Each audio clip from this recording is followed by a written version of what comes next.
Moin zu einer neuen Runde Monkey Tested. Heute mit meinem Kooperationspartner Age of Origins. Age of Origins ist ein mobiles Tower Defense Strategiespiel, in dem du die Rolle als Kommandant übernimmst, der gerade die Stadt in einer zerstörten Welt übernommen hat.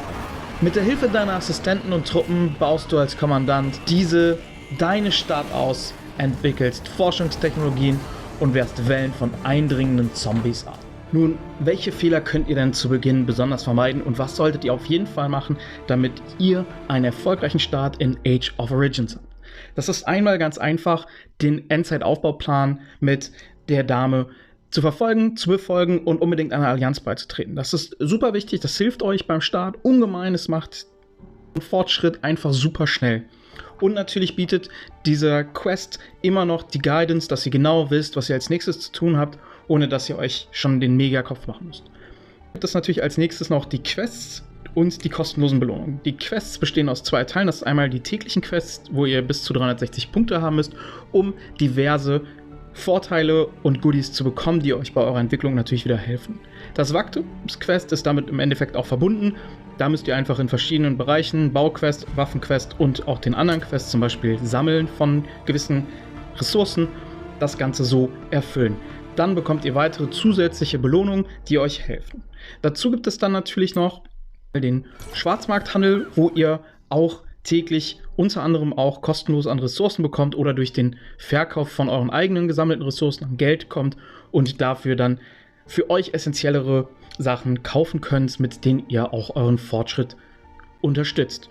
Dann gibt es noch die Ranglisten, da könnt ihr auch jeden Tag einmal nachgucken, indem ihr auf die Ranglisten geht. Da könnt ihr dann oben die Box, als auch für die Server-Rangliste gibt es jeweils 2 Boxen, mit denen ihr nochmal zusätzliche kostenlose Belohnung pro Tag bekommen könnt. Dann ein anderes Thema, auch noch wichtig, euren Account zu binden.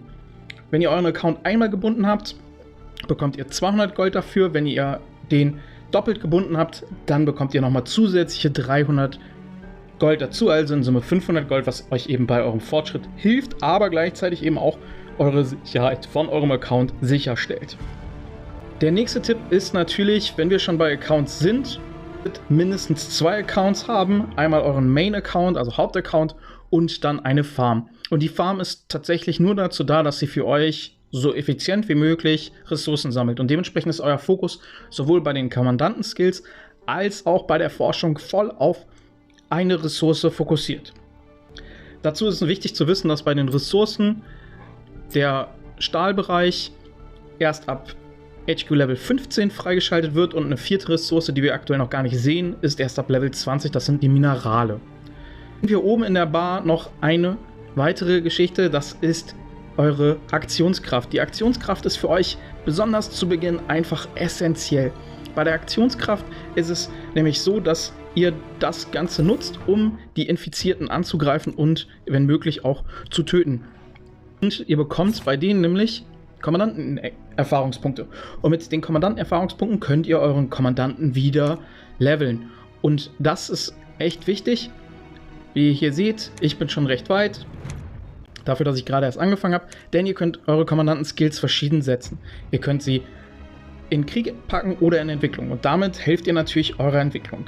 Hier würde ich dieses Setup gar nicht empfehlen, sondern ich würde hier ganz klar auf die Aktionskraft-Regeneration gehen, um noch mehr Regeneration meiner Aktionskraft zu haben und damit noch häufiger Infizierte anzugreifen und natürlich dadurch immer weiter den Kommandanten-Level hoch zu pushen, damit ich eben viele Vorteile bei der Entwicklung meiner Stadt habe.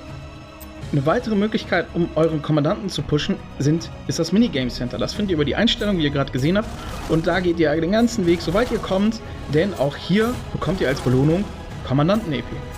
Und das hilft euch alles, das hängt alles miteinander zusammen. Und wenn ihr das nutzt, dann kommt ihr weit. Dann gibt es natürlich die Frage für den einen oder anderen beim Start, worauf soll ich mich denn fokussieren, wenn ich ein bisschen Geld ausgeben kann? Der zweite Bauplatz ist essentiell, um eure Entwicklung natürlich nach vorne zu bringen. Dazu gibt es dann noch die Monatskarte, das Monatsabonnement, die auch echt noch gut ist. Aber wie gesagt, das müsst ihr entscheiden, ob ihr in so einem Spiel Geld ausgeben wollt oder nicht. Aber wenn ihr nur ein bisschen ausgeben wollt, der zweite Bauplatz wird euch besonders zu Beginn groß helfen. Dazu gibt es dann natürlich die Möglichkeit, wenn ihr zum Beispiel auf Ressourcen klickt, seht ihr hier die ganzen Kisten, die ich habe. Die kann ich definitiv nicht empfehlen aufzumachen. Nur wenn ihr baut und ihr einen Bedarf habt, schlägt euch das Spiel sogar vor, was ihr benötigt und öffnet nur diese Kisten. Und diese Kisten werden sofort verbraucht, weil ihr ja dann den Bau durchführt. Und damit seid ihr überhaupt kein interessantes Ziel für Angriffe, weil ihr keine Ressourcen verfügbar habt, die andere gerne nutzen. Weil wenn ihr die öffnet, seid ihr im Endeffekt ein leichtes Opfer und ihr ladet alle ein zum Plündern. Das wollt ihr auf keinen Fall. Dann gibt es noch was, das ihr in den Quests auch seht, das habe ich schon erfüllt. Das sind die Ruinenkämpfe. Die Ruinenkämpfe, die könnt ihr einmal erkunden, kann ich euch absolut empfehlen. 2-mal am Tag, damit steigert ihr die Anzahl der Flüchtlinge, die wiederum wichtig für euren Wohlstand sind. Und Wohlstand, zeige ich euch jetzt auch gleich, trägt massiv zu eurer Entwicklung bei. Dazu solltet ihr dann auch die anderen beiden jeweils 2-mal am Tag machen, damit ihr all die Vorteile mitnehmen könnt, die die ganzen Sachen bieten. Welche Vorteile bringt denn jetzt der Wohlstand? Je höher die Anzahl der Flüchtlinge ist und je mehr ihr aufnehmen könnt, dafür sind die Wohngebäude wieder wichtig, desto höhere Boni bekommt ihr. Wie hier zum Beispiel bei Level 8 seht, 8% beim Gebäudebaubonus, 40% Sammelbonus und dann gibt es nochmal zusätzliche Buffs für eure Verteidigung bzw. für den Angriff.